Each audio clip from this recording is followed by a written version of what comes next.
Welcome everyone to today's webinar. We are really excited to have you all joining us. If you're on the West Coast during your lunch hour and from wherever else you may be joining us in the time zone you are in, we're going to go ahead and get started. We know some other participants will be joining us, but we want to be respectful of everyone's time. You should be able to see my screen, the PowerPoint presentation, as well as hear me, hopefully. If you have any issues, please write them into the chat box. All participants are currently on mute, and we will be taking Q&A through the chat box. All questions and answers will be done at the end of the presentation, but you are welcome to enter questions or comments throughout, and we will get to them at the very end. We're really excited to having you all join us today to hear more about our online training module series, the Life Course Perspective, and implementing early and critical period interventions to improve outcomes across the lifespan. We are excited to have one of our partners joining us today and sharing insights on their various programs and activities to engage and improve the health of youth. Before we dive in, we want to share this talk will be recorded and available online following the webinar. We will also share a PDF version of the slides. As I said earlier, we'll have a question and answer section at the end, and if you'd like to write a question in the chat box, please feel free to do so at any time, and we will get to it at the end of the presentations. Participants will remain on mute throughout the webinar.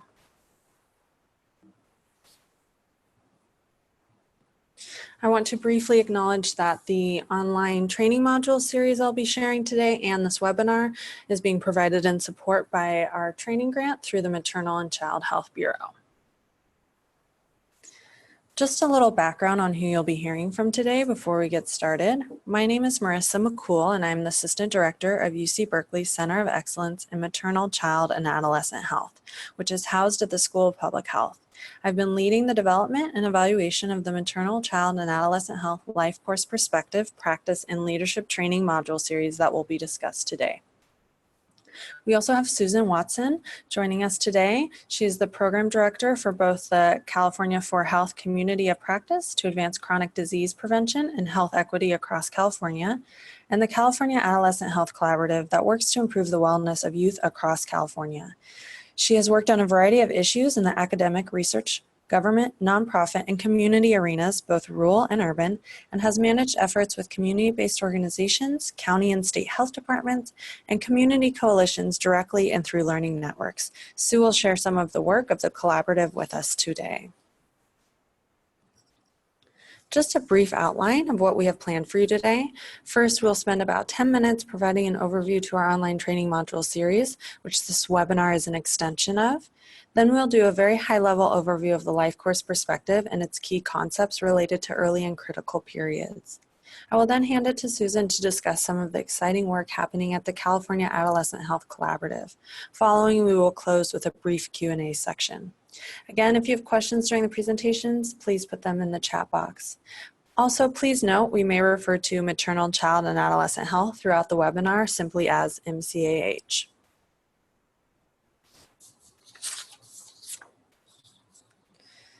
We want to provide a brief background about the Maternal, Child, and Adolescent Health Life Course Perspective, Practice, and Leadership online training module series, which throughout this presentation I may refer to simply as the online training series. As you can tell, it's quite a mouthful and a long title.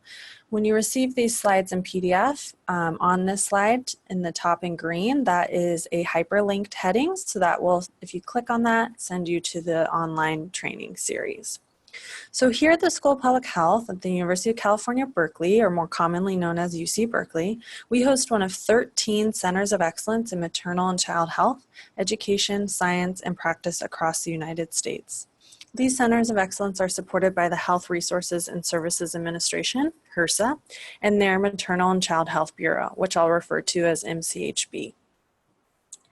MCHB's priorities and goals for the broader network of Center of Excellence in MCH include to prepare public health and healthcare professionals to be leaders in the field of MCH with a culturally competent, multidisciplinary, community-oriented, ethical, and cost-effective vision of maternal, child, and adolescent health. To work closely with Title V and other MCH programs at the state, local, national, and global levels to eliminate health disparities and barriers to health that affect MCH populations, and to build strong partnerships with other MCH training programs and centers of excellence, Title V stakeholders, and MCH communities to advance and share knowledge and skills, strengthen professional networks, and provide technical assistance in continuing education in MCH. Here at UC Berkeley Center of Excellence, we implement a wide array of activities and programs to help support MCHB's priorities and goals. Some examples of this includes, but certainly is not limited to, our Masters of Public Health program in Maternal, Child, and Adolescent Health with an emphasis on leadership development. This includes both the traditional 2-year MPH program, but also an accelerated 1-year MPH program for individuals who already hold an advanced degree, such as a doctorate degree, or who are currently medical students. We also offer a concurrent degree program for an MPH alongside a Master's of Social Work degree. We currently have a postdoctoral fellowship program in MCAH epidemiology. We host a biannual research symposium with University of California, San Francisco, UCSF's Leadership, Education, and Adolescent and Young Adult Health program, commonly known as the LEA grant. We provide technical assistance to local health departments and various community-based organizations, and we disseminate cutting-edge research to a broad network of partners, students, and alumni. As one of the activities of our center to support the continuing education needs of the larger MCAH workforce, we developed this online training module series. The online training series is designed to provide an understanding of the life course perspective, its practical applications, and related leadership opportunities. The training module series itself is self-directed, online, and open source, which allows participants to learn at their own speed and convenience completely free of charge. While the training is designed with clinical professionals and public health practitioners in mind, it's available to all learners, including students, professionals in other fields, community members, and so on.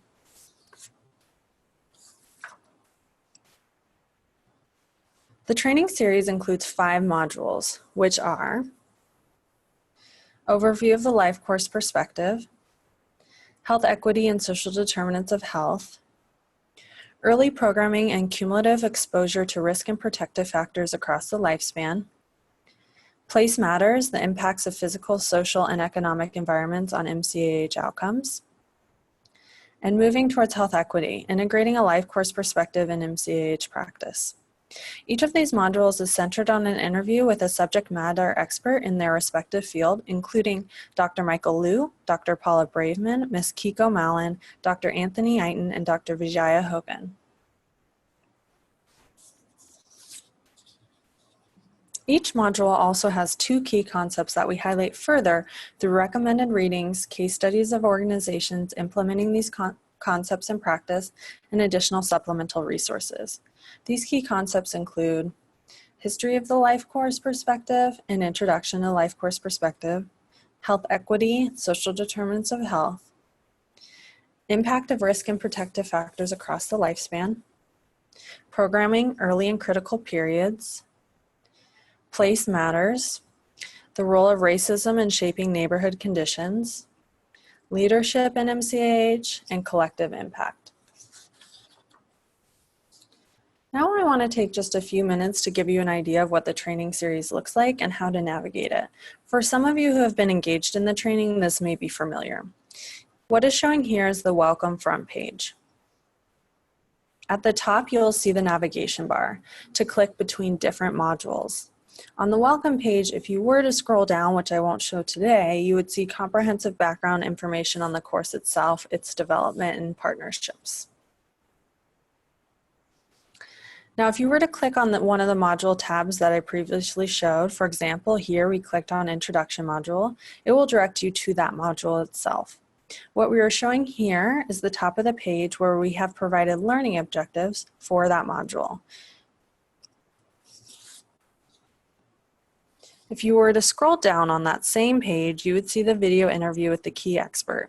This video, of course, can be viewed by the participant themselves, but it can also be used in other settings, such as employee trainings, in a classroom, in a community meeting, and so on. You will notice at the top there are more navigation tabs. This is to navigate within the module itself. I will show a little bit more of this in a moment. Then below, you'll see we have pulled out one key leadership theme discussed in the video interview. Now, Each interview has a large variety of leadership themes that appear throughout the conversation, but we wanted to pull out one that was instrumental and came up throughout the discussion for participants to reflect on.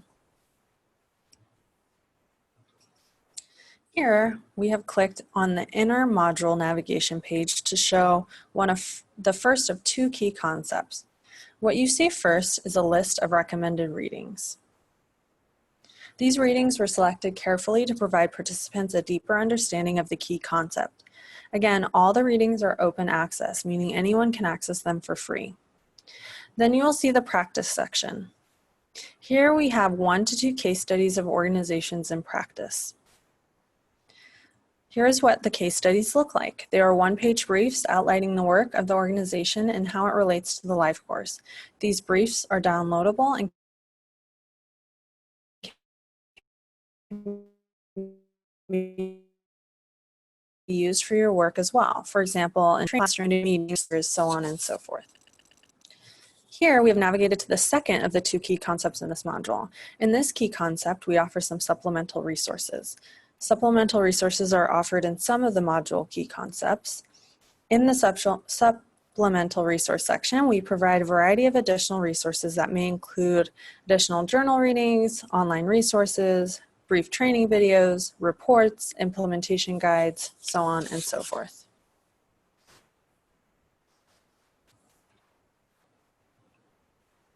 The last section in each module is a reflection section. This section was designed for participants to reflect on what they have learned in this series.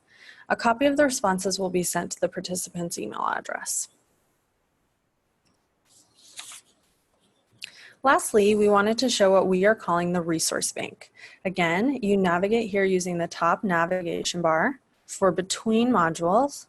Here you'll find the list of all of the resources for the whole training series, including a copy of the PowerPoint slides, readings, case studies, and supplemental resources. You're welcome to navigate directly to this space just to pull the resources, or go here periodically when need be. However you would like to use this resource, we welcome it.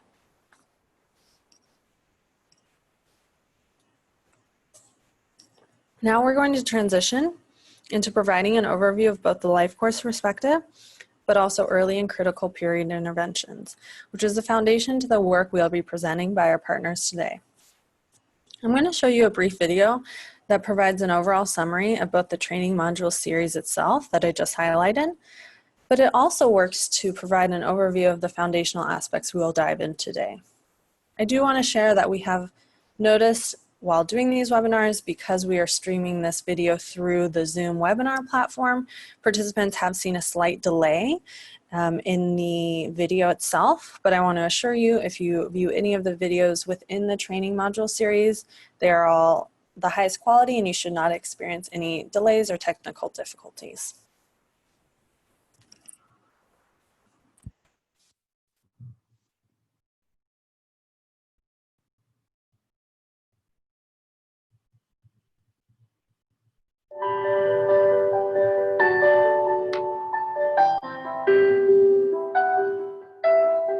It's just a way of looking at life, not as disconnected stages, but as an integrated continuum.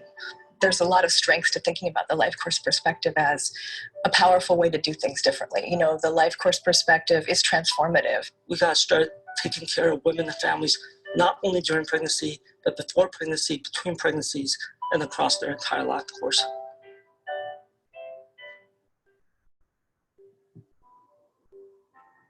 When people talk about the social determinants of health, they're almost always referring to the influences, the social influences on health apart from medical care.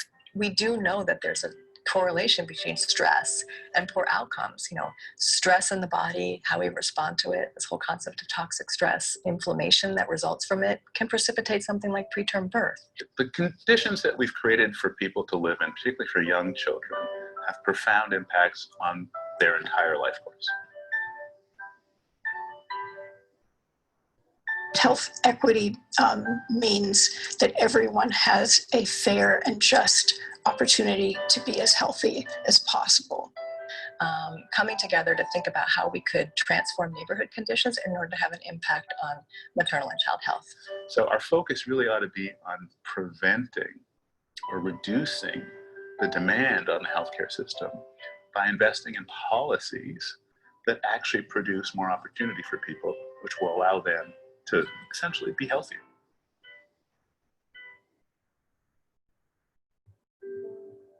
You've got to create social, political, and economic power and a critical mass of people living in these places so that they can actually hold systems accountable for equitable outcome. You need community involved, so the people who are affected by the challenges that you're trying to address need to be a part of that table. We need to infiltrate every decision-making body where key decisions are being made that really impact on the health of our nation's women, children, and families. Create the type of leadership that we really need for this type of cross-sector work. We really need to create more leaderful organizations and more leaderful people.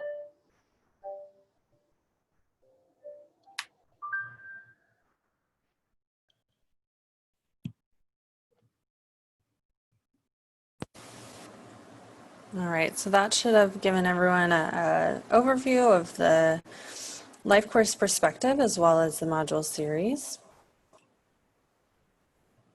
We want to briefly take a few minutes to talk more about what the life course perspective is and the concept of early and critical periods. We recognize that some of you are very familiar with this work and experts in your own right on these topics. We also recognize that some of you may be new to this work and are still learning about the life course perspective in general. This introduction will be rather brief and provide a broad overview of some of the foundational concepts in this work. However, we invite you to explore the online training module series as it provides more in-depth and detailed information on these concepts. The life course perspective is a conceptual framework for understanding health trajectories of populations over time. The life course perspective sets forth that broad social, economic, and environmental factors not only shape health and contribute to health outcomes, but are also underlying causes of inequities in a wide range of maternal and child health outcomes. The life course framework helps explain health and disease patterns, particularly health disparities across populations over time. Instead of focusing on differences in health patterns of one health outcome at a time, life course points to external factors as underlying causes of persistent inequalities in health for a wide range of health outcomes across population groups. The life course perspective is population focused rather than focused on one individual and is rooted in social determinants of health and health equity. The social determinants of health are conditions in which people are born, grow, live, work, and age. These circumstances are shaped by the distribution of money, power, and resources at global, national, and local levels. The social determinants of health are most responsible for health inequities, the unfair and avoidable differences in health status seen within and between countries. And in the context of the United States, that can be between states, districts, communities, so on and so forth. Health disparities are health differences that adversely affect socially disadvantaged groups. Health disparities are systemic, plausibly avoidable health differences, for example, according to race, ethnicity, religion, income, so on and so forth.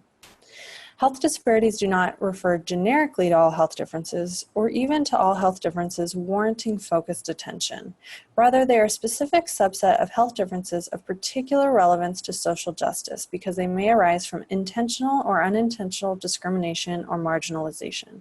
In addition, they are likely to reinforce social disadvantage and vulnerability. So what is health equity then? Well, Dr. Paula Braveman and her colleagues at the Robert Wood Johnson Foundation define health equity as everyone having a fair and just opportunity to be as healthy as possible. This requires removing obstacles to health, such as poverty, discrimination, and their consequences, including powerlessness and lack of access to good jobs with fair pay, quality education, housing, safe environments, and healthcare. Risk factors are conditions or variables associated with a lower likelihood of positive outcomes and a higher likelihood of negative outcomes. Protective factors have the reverse effect. They can enhance the likelihood of positive outcomes and lessen the likelihood of negative consequences from exposure to risk. Some examples of risk factors may include exposure to poor air quality, barriers to accessing healthy food, exposure to violence. While some examples of protective factors may include father involvement in a child's life, opportunity to have quality education, and access to safe and reliable transportation. These, of course, are just a few examples among many. So how is the life course perspective, including concepts of social determinants of health, health equity, related to risk and protective factors? Risk and protective factors are often conditions or variables that are social determinants of health, whereby working to increase protective factors and decrease risk factors among individuals and communities may greatly improve their life trajectories, the health outcomes we see in populations, and ultimately reduce health disparities. One way of focusing the prevention of health outcomes over the life course through the reduction of risk factors and/or increasing protective factors is by implementing interventions at early and critical periods across the life course. By reducing risk factors, which make individuals more vulnerable to disease and other health conditions, while also increasing protective factors which mitigate risk and enhance resilience that support optimal health functioning, during early and critical periods, we may be able to greatly improve the health trajectory of not just individuals, but families, communities, and generations. Some examples of early and critical periods include during pregnancy, early childhood, and during adolescence. These are sensitive periods of early growth and development where the development of the brain and body are highly receptive to a wide range of environmental exposures, which can also be considered risk and protective factors. If interventions are able to improve the social conditions, such as environment, economics, access to resources, etc., at these critical and early periods, then individuals, families, and communities may be able to establish lifelong positive outcomes in emotional health, physical health, reduction in stress responses, improved immune system response, and positive health-related behaviors.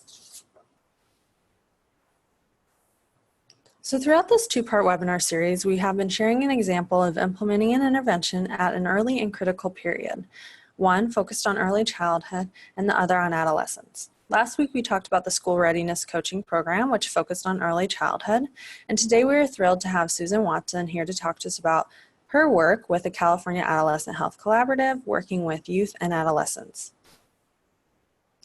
The case study of this organization, which is shown here, can be found in Module 2 of the online training series. With that, I will hand it over to Susan, and if I will give her remote control to move the slides, so be patient and just give us 1 second to facilitate that. All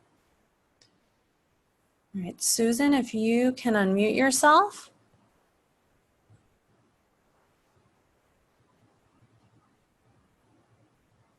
I don't hear you, Susan.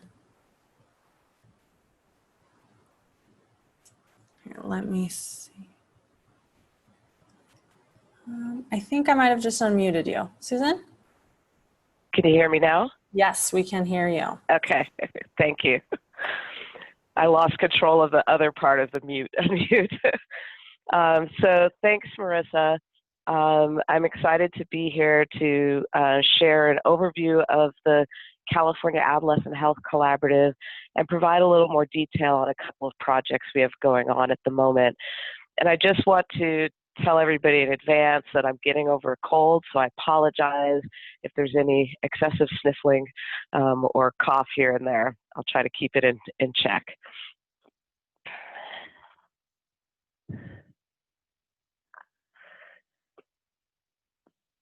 It looks like, oh, there we go.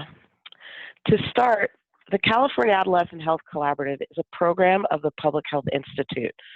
The Public Health Institute is home to over 700 staff and 200 programs that touch virtually every area of health. If you want to learn more, feel free to check out the website if you don't know much about the PHI. So I want to start by saying a little more about adolescence. There's a lot of focus out there on children and adults, but this period of transition between the two has often been ignored, where we assume that they are a group of medically healthy people, or that we only engage them around specific problems that could surface during this stage. Now, while the literature may vary a little, Most now consider adolescence to span from 10 to 25 years old, during which time young people confront new issues that affect their health and well-being and shape who they will be as adults. The health issues of teens and young adults are easy to overlook because they are not, for the most part, acute illnesses or chronic diseases, but largely behavioral and social issues. Adolescents are particularly prone to risk-taking and experimentation as they learn to manage new capabilities and greater freedom. And this is often a normal part of establishing independence, and those actions can sometimes lead to potentially negative and serious health consequences.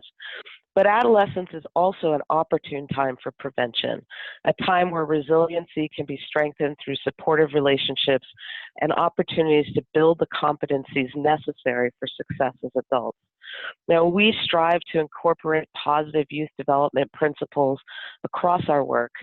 As defined, positive youth development engages young people within their communities, schools, peer groups, and families in a manner that is productive and constructive, that recognizes, utilizes, and enhances young people's strengths, and promotes positive outcomes for young people by providing opportunities, fostering positive relationships, and furnishing the support needed to build on their leadership strengths.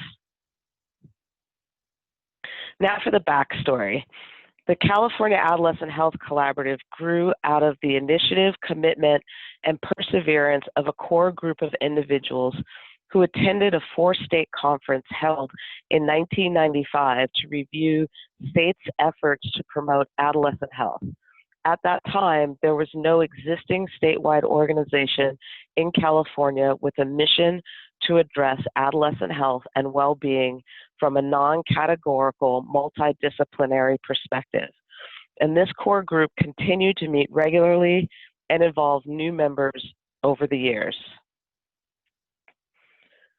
One of the premier outcomes of the collaborative then was the creation of the first strategic plan for adolescent health in California almost 20 years ago. The collaborative recognized that the health and well-being of young people has a major impact on the overall social and economic health of California, and that today's teens are tomorrow's workforce, parents, and leaders, and their future is shaped by the opportunities we create for them today. The plan outlines a spectrum of short and long-term strategies to ensure the health of adolescents in California, and odds are most of what's listed here probably still rings true today. This report also became a model for other states to create their own strategic plans. Over the years, the collaborative has shifted in its structure, but has continued to focus on positive youth development through creative and innovative interventions and research.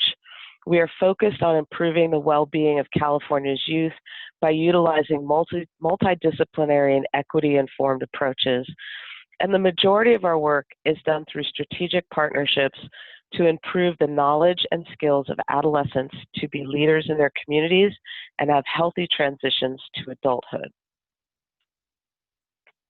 Now, here are some examples of recent projects we've completed. There's more information about them on our website. But through these, sometimes adolescents and young adults have been leading these efforts, and other times they were the recipients of interventions. So for example, with the partner project here, 2 youth adult advisory boards were created where they learned about research concepts and then applied them to identify research questions that reflected the concerns of young people in their communities. And with the Meta Oakland project, a team of youth researchers led the project and used photo voice to educate the community and policymakers on e-cigarette marketing toward youth in Oakland. Now, I'm going to provide some information about our 2 main projects that are currently running. One is in the Central Valley and one is in East Oakland. The first project I'll tell you about is our Healthy Relationships and Economic Pathways Project, or HREP. It is a federally funded project through the Department of Health and Human Services Office of Family Assistance. We are currently in year 4 of a 5-year project where we have been delivering healthy relationship education, case management, and job skills training to 14 to 24-year-olds in some of the traditional and alternative high schools and workforce development sites in Stanislaus and Merced counties, which is in the Central Valley in California. We currently have 13 sites across those 2 counties that are implementing HREP. The project is in the Central Valley in recognition of not only the health disparities in the region, but also the reduced professional opportunities for many living there. By focusing on improving the skills and awareness of young people in the Valley to impact their opportunities as individuals as they become adults, we hope to ultimately improve broader community outcomes. Now, a project of this nature with a lot of moving parts could only be accomplished with a strong set of local partners like the ones we have to provide access to the youth, conduct the intervention, and collect the necessary data. Now, the grant required that all awardees focus on healthy marriage and relationship skills and improve progress towards greater economic stability. The funder also had a particular interest in projects incorporating case management strategies. Other awardees focus on a variety of populations, for example, single parents, people receiving TANF dollars, or TANF stands for Temporary Assistance for Needy Families, and formerly incarcerated individuals.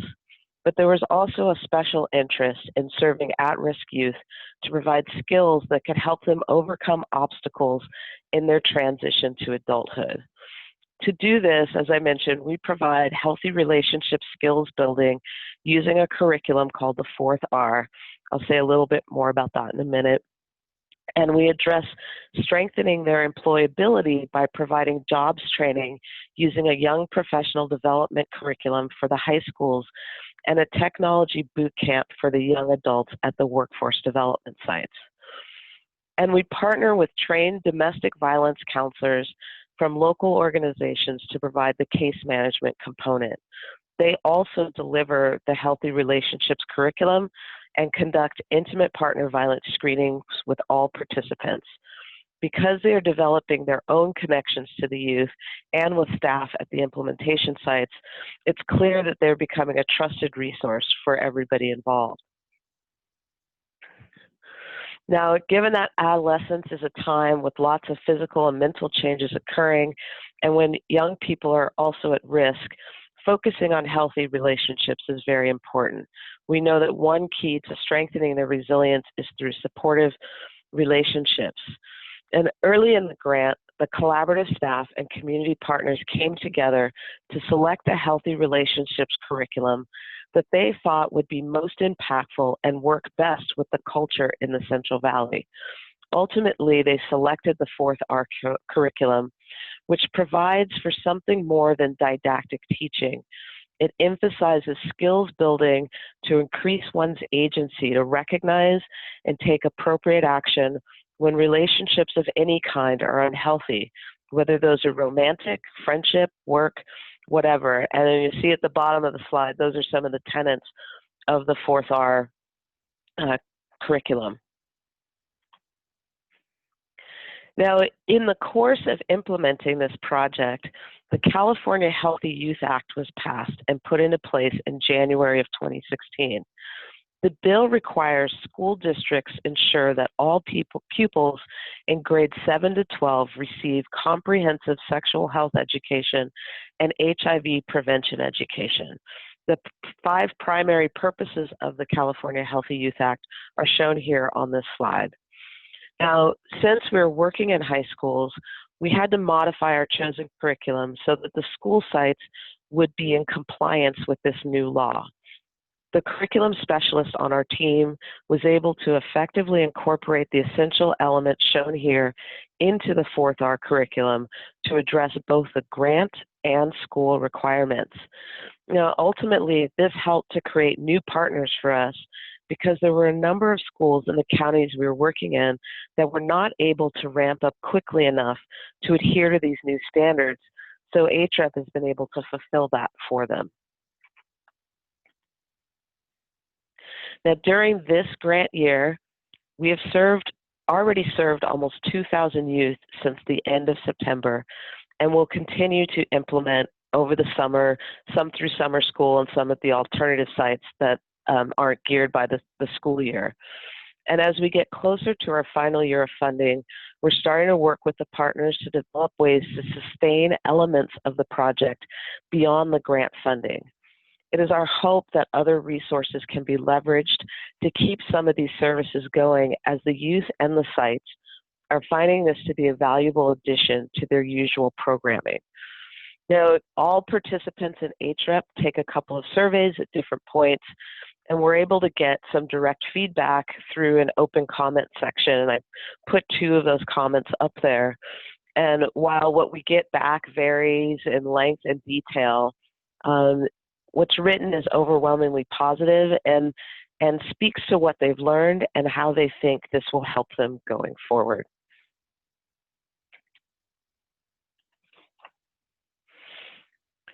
So now I want to share about our other main project, which is completely different.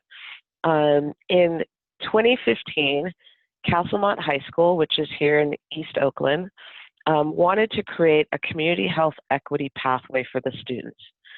This became a reality in the 2017 school year, and the collaborative has been by their side to help inform how the lesson plans unfold, to increase public health understandings of the teachers, to increase the public health understanding of the teachers, to provide external connections and experiences to make the concepts more tangible, and coordinate the Academy's Youth Advisory Council.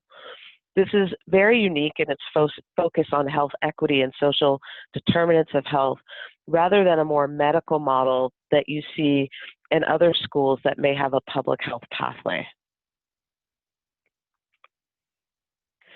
So in this school year, the Youth Advisory Council was comprised of 10th and 11th grade student leaders to be able to represent their classmates to teachers and school administrators.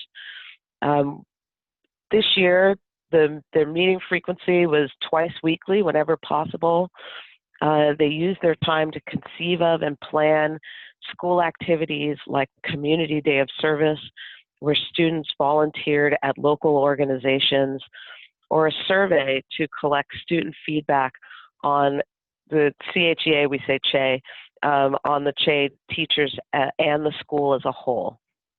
And this year, several of the advisory council traveled to Sacramento to participate in the 15th annual ENACT Day, which is an advocacy day of action coordinated by a group of statewide nonprofits.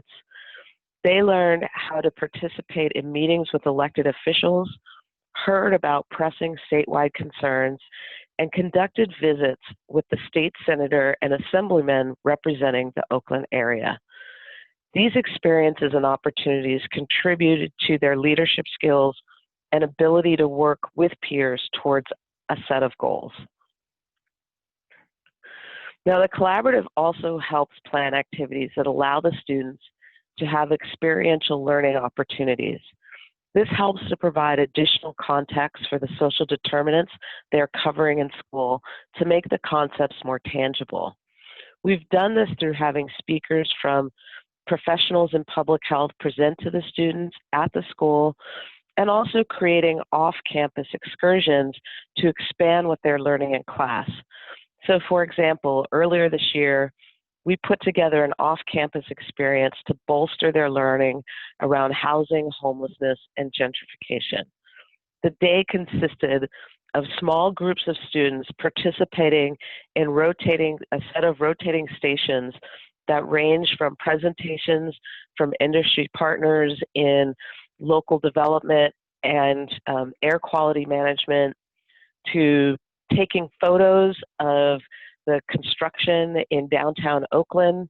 For those who haven't been here, there's cranes everywhere, and that they were able to use for a photo voice project, a meeting with a local business owner at her art gallery to hear what it's like to be a small business owner when things are gentrifying, and some were able to meet with the local elected official representing the district that the school is in. The students then used this experience to create group presentations on the issues that they then delivered to their teachers, community members, and other interested parties as part of their classwork. And based on the presentations that I helped to review and score, it was clear that these types of opportunities really brought the issue to life and allow the students to connect dots, be creative, and hone skills around photo voice and public speaking. So what's next for the collaborative? Well, I've only been with the collaborative for about a year, even though, oddly enough, I actually used to attend the meetings back in the day. And so I'm keenly interested in thinking about where we go from here. And so in addition to our current efforts, we're actively exploring what it could look like for the collaborative to get more into the space of youth advocacy, continuing to seek opportunities to engage in YPAR projects, and even considering new ways that we can get back into playing a role as a convener around adolescent health issues throughout California. So that's all I have for you today. So I'll go back to you, Marissa. Thanks so much, Susan. That was great. You all have so much going on, and the level of engagement and work you are doing with youth in the area is just amazing to hear. I'm going to open up the Q&A, and if folks want to write in a question or a comment in the chat box, if you move your mouse to the bottom of your screen, there should be a black bar that appears and a little bubble, text bubble looking icon that says chat underneath it. You can click that and type in a question or a comment you may have for either myself or Susan. While everyone kind of takes a moment to gather their thoughts and what questions they may have, I do want to share that the California Adolescent Health Collaborative does work with a number of partners. For example, we've had students in our evaluation of health and social programs class they worked with CHE to do an evaluation plan for that program, which was a great collaborative, as well as they worked with us on our online training modules series to provide a brief of some of the projects that Susan had on the screen about that were previously ended. So if you want more information on those are on our brief as well. So Susan, I believe you should still be unmuted. And our first question was, the presentation mentioned initiatives in the Bay Area and the Central Valley. Are there current initiatives in the southern part of the California state? No, there are not. So our office is in Oakland. We do have staff working in the Central Valley, but we're not opposed to that, but we don't have anything going on in Southern California right now. Thanks, Susan. The next question is, do you have any examples of the youth participatory action research that you can share? I think that on that list, the Meta Oakland that I mentioned, and then on our website, there are other YPAR projects, research. So when I stepped in, there had been a number of research projects happening, and we know that through the work at CHE, at Castlemont, that one of the real interests of the staff there are how can we set up a process whereby the students can do more of YPAR, where they're identifying issues and going through the steps to collecting the data and taking it to action. And it's hard when you're battling within a school year, but that's something where we'll be talking about this summer to see what can be embedded next year. Thanks so much. Does anyone else have any questions or comments for Susan? And Susan, while we wait for folks to maybe think of anything generating, do you have anything else you want to add, or any comments, or anything you'd like to hear from the participants from their perspective? I mean, in a way, that last question, if there was anybody participating who might have been or is engaged in a YPAR project, if there's something they might want to share. Great, yeah. So if anyone on the webinar today has participated or administered or has familiarity with YPAR, please feel free to share your experience. We do have another question about, are the SHAE and other current initiatives currently partnering with school health services or school-based health centers? So the HREP project is not technically partnering with the school-based health centers, only because the direct contact we've had to work with school administration because the curriculum is delivered in class. But the health educators that we have, our partners, they also work very closely with the school, which could be referring and working with school counselors. And I'd like to think that also that would include if they have any school-based health centers on the sites where we're working, that would be included there, but it's not a explicit arrangement that we have for that program. And with CHE, this is really something that is run by the school and led by the school, and we're there supporting them.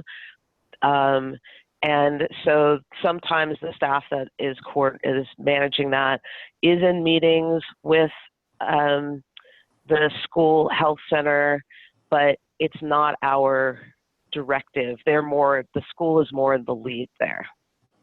Great, thank you. Our next question is, what is meant by accurate and unbiased sex education? What I understand that to mean is that there's a lot of information that has been taught or that is out there that I think many of us know is not accurate. So wanting to make sure that students, that as they move into a phase of life where they may become sexually active, that they have accurate information and that is not biased one way or the other around. There are definitely programs that are abstinence only, and that is a method of not necessarily providing the broadest range of information and could be biased in its delivery. I actually used to work at the Sexually Transmitted Disease Control Branch at the state, and we did a survey of schools in California to find out what they were teaching and when and who was teaching it, and it was all over the map. And in fact, there were places in the Central Valley where they publicly stated, we don't believe this is our place to have this conversation. And so I see this California Healthy Youth Act as an evolution of that process. In fact, the person that I think was leading getting this passed, we used to work together at the SC Control Branch. And so how are we making sure that young people are getting the most factually accurate information and that is not biased by political, religious, or other beliefs that can then also affect the accuracy?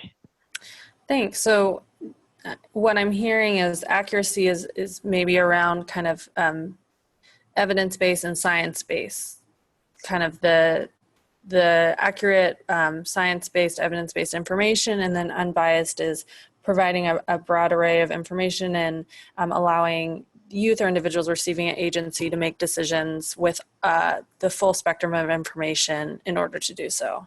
Is that accurate, Susan? That's correct. Thank you. More succinctly said than that.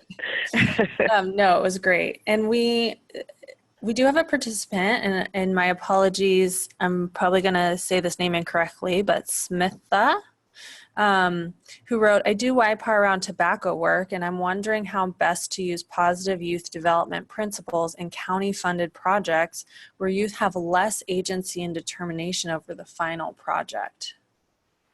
Do you have any thoughts, Susan, about that? You know, some of that unfortunately comes from the culture of the agency that you're working with in terms of if it's a county project, to what degree, or are there actors there at the county that are willing to create a space that is more of a level playing field, and that so that young people are not just kind of tokenized, and which happens to community regardless of age in a lot of places, but with young people, you know, I think that if once the final product, they're not involved, what conversations can be had early in the project to try to lay out those steps or necessary places where the youth voices stay involved, so that they're not just kind of used to get some information and then people move on and phrase things or do things the way they want to. That would be my main suggestion is, do you have any champions there that can work with you, and what steps can be taken along the way to try to ensure that young people can be more at the table throughout the whole project? Thanks, Susan. Yeah, so I'll just chime in as well. I think we have some research centers here who do similar work, and we know it's difficult with time constraints, both with students on the academic side, but with professionals in health departments on what their resources and workload is. But seeing engagement from both sides of the process between stakeholders in the health department and the youth throughout the project itself, multiple time points, whether it's the point person or the gatekeeper at the county health department, working with the students in the field or at their school once or twice, and then students going to the health department a few times to present and trying to make it more of an integrated partnership. But we do know that there are definitely some limitations there and constraints. Some we have no control over, and some, depending on who we can connect with, can potentially have some room to make altercations to that. We did have a participant share a link for their YPAR in Oregon, so I'm happy to share that with the participants afterwards with the other materials for those of you who are doing that work or interested to have that example from up in Oregon. We do have just, we have some time left, so if there are any other questions or comments, we are happy to field those.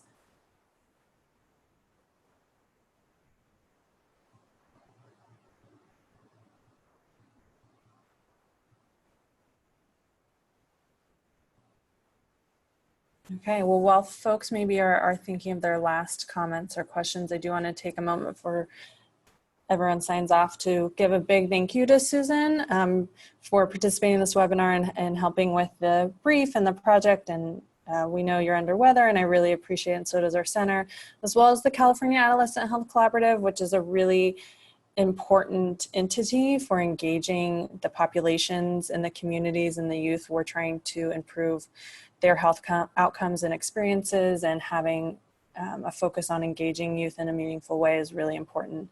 We also want to thank HRSA and the Maternal and Child Health Bureau, who help make these resources available through our training grant. And then all the collaborators from the online training project, which are far, far, far too many to share in this webinar, but they are available on the online training page, so you may see who else is involved.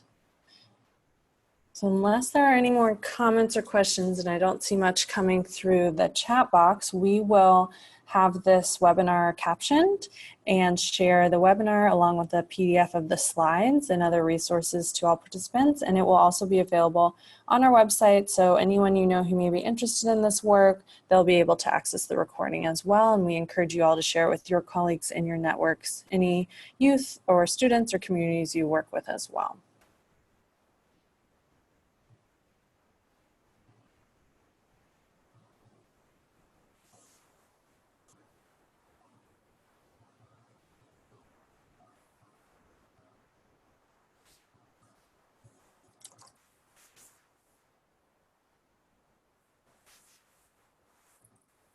And with that, since I don't see too much coming in, I think we'll close the webinar a few minutes early, let you all get back to work. Thank you again for attending, and hope to see you at a future continuing education event or collaborative or meeting, and feel free to reach out to our center if you ever want to partner or engage in some of this work. Thanks so much. Thank you.